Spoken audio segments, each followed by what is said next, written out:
Today I'm broadcasting on the shortest day of the year, a day that we're so aware of darkness and light. And I want to share with you a poem that's one of my favorite poems. It's Al Zelena's, and the poem is called Under Ideal Conditions. Under ideal conditions, say in the flattest part of North Dakota on a starless, moonless light night, no breath of wind, a man could light a candle, then walk away. Every now and then he could turn and see the candle burning. 17 miles later, provided conditions remained ideal, he could still see the flame. Somewhere between the 17th and 18th mile, he would lose the light. If he were walking backwards, he would know the exact moment when he lost the flame. He could step forward and find it again, back and forth, dark to light, light to dark. What's the place where the light disappears, where the light reappears? Don't tell me about photons and eyeballs, reflection and refraction. Don't tell me about 186,000 miles per second and the theory of relativity. All I know is that place where the light appears and disappears. That's the place where we live. Today, we're especially being aware of being in that place of darkness as we see so much violence, so much war around the world.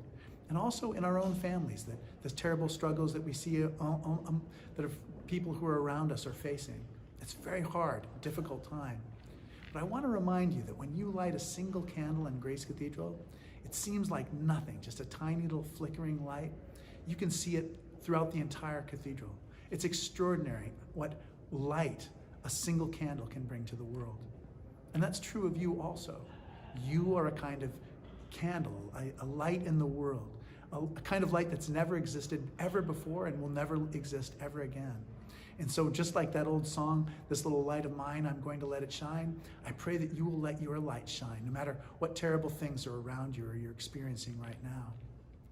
About a week ago, I was doing an address at the Christmas tree lighting for the Tree of Hope here at Grace Cathedral. It was a wonderful occasion, and people were talking about what their wishes were for Christmas.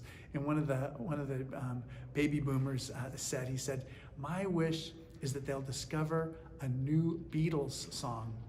And it reminded me of a poem that was discovered, that was lost and found again. One of the librarians at the Beinecke Library at Yale University found inscribed into a book in the margins a poem by the author Langston Hughes, an African-American artist who faced terrible discrimination and repression.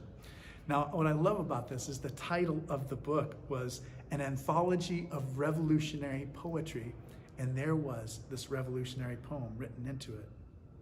It's called I Look at the World by Langston Hughes. I look at the world from awakening eyes in a black face, and this is what I see, this fenced-off, narrow space assigned to me. I look then at the silly walls through dark eyes and a dark face, and this is what I know, that all these walls oppression builds will have to go. I look at my own body with eyes no longer blind, and I see that my own hands can make the world that's in my mind. Then let us hurry, comrades, the road to find.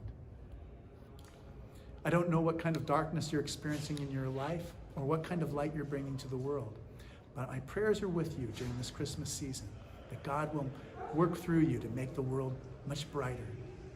My name is Malcolm Clemens Young. I'm the Dean of Grace Cathedral here in San Francisco, California. Thanks for watching. More good news.